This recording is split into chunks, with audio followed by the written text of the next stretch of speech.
अस्सलाम वालेकुम। कब क्या हुआ मैं हूं शहजाद इकबाल। म्यांमार में फ़ौज आ गई और जमहूरियत पाबंद सलासल हो गई। म्यांमार की फ़ौज के सरबराह मन आंग हीलिंग ने इक़्तिदार पर कब्ज़ा कर लिया और वो मुल्क के स्याह सफ़ेद के मालिक बन गए हैं।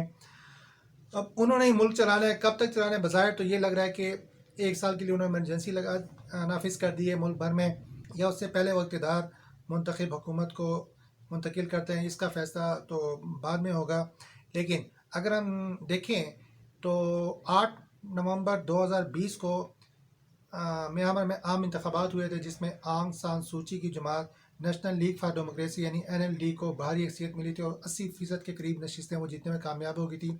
इसके बरक्स फ़ौज की हिमायत याफ्ता जमात USDP उसको बहुत कम नशिस्तें मिली थी और वो उसने धांधली का इल्ज़ाम लगा दिया था कि इस इलेक्शन में जो है धांधली हुई है और ये इक़्तिदार जो है वो आंग सान सूची की जमात को नहीं मुंतकिल होना चाहिए। दूसरी जानिब इलेक्शन कमीशन ने इस इल्ज़ाम की नफ़ी की और उसको मुस्तरद कर दिया कि इलेक्शन में धांधली नहीं हुई है, बल्कि फ्री एंड फेयर इलेक्शन हुए हैं। तो ऐसी सूरत हाल में वहाँ पर एक आइनी बुरहान चल रहा था, सियासी माहौल बड़ा कशीदा हो चुका था और इल्ज़ामात की सियासत जो सी वो जोबन पे थी, अरूज पे थी। और इस दौरान ये भी खदशात पैदा हो रहे थे कि मिलिट्री कू हो सकता है। और 27 जनवरी को आंग सान सूची ने खबरदार किया था कि अगर फ़ौज ने इक़्तिदार पर कब्ज़ा कर लिया तो वो उससे पहले पहले आइन को मुअत्तल कर देंगे, लेकिन ऐसा नहीं हुआ। और 1 फरवरी को जो पार्लियामेंट का इजलास होना था, म्यांमार की पार्लियामेंट का इजलास होना था, जिसमें तमाम नौमुंतखब अरकान ने हल्फ भी उठाना था, उनको ऐसा मौका नहीं मिला और उसी दिन मार्शल लॉ लग गया और म्यांमार भर में फ़ौज ने अहम सरकारी इमारतों, टेलीविज़न स्टेशन पे, रेडियो पे और जितनी भी अहम जगह थी, पार्लियामान थी, सुप्रीम कोर्ट थे, उस पर उन्होंने कब्ज़ा कर लिया। वहाँ पे अपनी फ़ौजी एहलकार जो है वो तैनात कर दिया गया और अभी तक वहाँ पे तैनात हो। आखिरी इत्तलात के मुताबिक 11 रुकनी काबीना ने फ़ौजी काबीना ने हल्फ उठा लिया है। मन आंग हीलिंग जो म्यांमार की फ़ौज के सरबराह हैं और उनकी उम्र 64 साल है, जबकि 65 साल में उन्होंने रिटायर होना है। तो रिटायरमेंट से एक साल पहले उन्होंने इतना बड़ा जो कदम उठाया,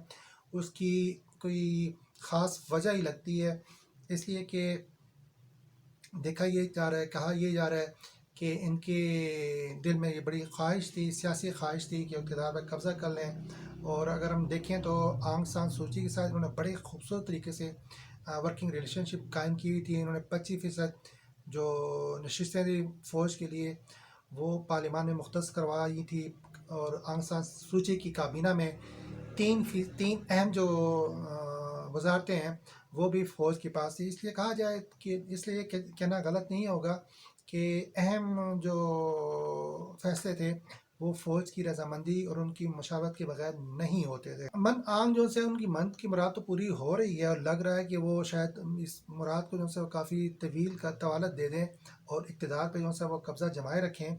लेकिन उनका ट्रैक रिकॉर्ड ज़्यादा अच्छा नहीं है, वो इसलिए कि उनकी तरक्की जो है बड़ी मशकूक समझी जाती है।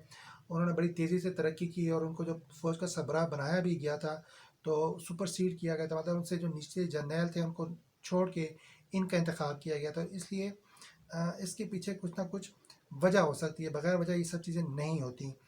एक तो ये फैक्टर है, दूसरा फैक्टर ये कि इनकी सरबराही में जो म्यांमार की फ़ौज जिसका पुराना नाम बर्मा है, बर्मा की फ़ौज, म्यांमार की फ़ौज ने मुसलमानों पर बहुत ज़्यादा जुल्म किया, अक़लीतों को ख़ास बुरी तरीके से जो है उन्होंने तशद्दुद का निशाना बनाया, उन पर जुल्म किया, उनको कत्ल किया, बच्चों को कत्ल किया। इसके अलावा फ़ौज पे ये भी इल्ज़ाम है कि उन्होंने रेप बहुत ज़्यादा किया, रेप के वाक़यात जो है उनकी सरबराही में फ़ौज ने बहुत ज़्यादा हो गए थे और वो बहुत बदनाम हो चुकी थी।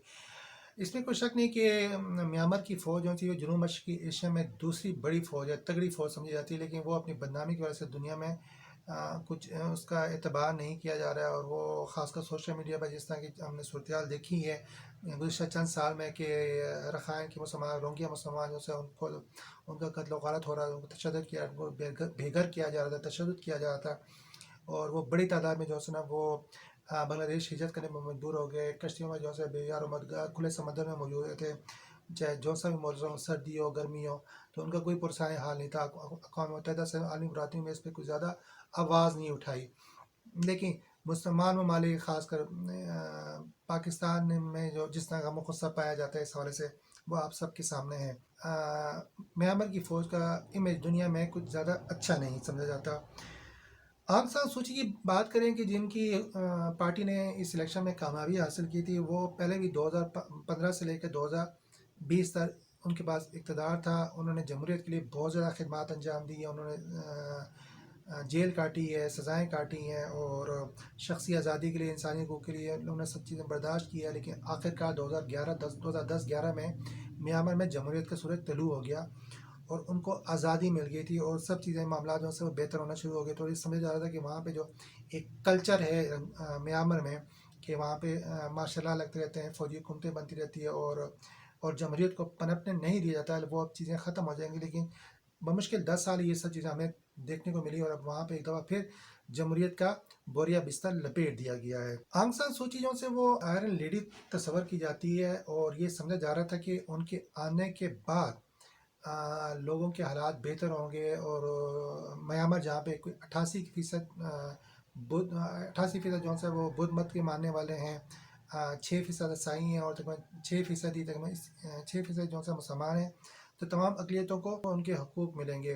اور بدھ مت جو اکثریت کا وہاں کا مذہب ہے، ان کا تو ایک بنیادی فلسفہ یہی ہے کہ وہاں پہ ان کے اس کے ماننے والے کسی بھی جاندار کو مارنا جو ہے وہ پسند نہیں کرتے، اور چاہے وہ چونٹی ہو چاہے جانور ہو تو اس کو مارنا پسند نہیں کرتے۔ ایسی صورتحال میں وہاں پہ جب مسلمانوں کا قتل و غارت ہو رہا تھا، اور خون خرابہ ہو رہا تھا، اور ان کو پر ظلم ہو رہا تھا، مظالم ظلم کے پہاڑ توڑے جا رہے تھے، تو آیا اس وقت یہ فلسفہ کہاں تھا؟ تو اس حوالے سے آنگ سان سوچی جن کو نوبل انعام بھی مل چکا ہے، اور آکسفورڈ فریڈم ایوارڈ بھی مل چکا ہے، تو ان کی شخصیت پر بہت متنازع ہو چکی تھی کہ ایک ایسی خاتون جنہوں نے اتنی باہمت خاتون جنہوں نے ملک میں جمہوریت کے لیے بہت زیادہ جدوجہد کی ہے، اور تمام لوگوں کو ساتھ چلنے کا عزم ظاہر کرتی رہی ہیں، اس کے علاوہ تمام انسانوں کے لیے وہ کام کرتی رہی، ان کے حقوق کے لیے آواز بلند کرتی رہی، لیکن جب وہ خود اقتدار میں آئی ہے تو ان کا رویہ بدل گیا، اور انہوں نے ایک قسم کی چپ ساتھ لی۔ جب میانمار کی فوج ان پہ ظلم ڈھا رہی تھے روہنگیا مسلمانوں کو، تو انہوں نے کوئی مذمت نہیں کی، اور ان کو بلکہ ساتھ لے کر چلا، ان کو اپنے اقتدار میں بھی شامل رکھا۔ اس کا مطلب ہے کہ ان کی مرضی شامل تھی، تو اس کو آپ مکافات عمل سمجھ دیں یا اس کو آپ کوئی اور نام لیں، لیکن یہ کہ جتنا آپ نے ظلم کیا ہے تو اس کا نہ کوئی ریئیکشن جو ہے نا وہ آنا تھا، اور وہ ریئیکشن ہو سکتا ہے فوج کی صورت میں ان کو ملا ہے۔ اب دیکھنا یہ کہ عالمی برادری کا اس پہ کیا رد عمل ہے۔ اقوام متحدہ نے میانمار میں حالیہ تبدیلی کو خوشائند تو بالکل نہیں کہا، اس کی مذمت کی ہے، مسترد کیا ہے، اس طرح کی جمہوریت حقوق کو پامال کیے گئے ہیں، اور ایک جمہوری جماعت کو حکومت سازی سے روک دیا گیا، اس کی مذمت کی ہے۔ امریکہ کو اس کو پسندیدگی سے نظر سے نہیں دیکھ رہا، یورپین یونین کی طرف سے بھی ایسے ہی رد عمل سامنے آیا ہے۔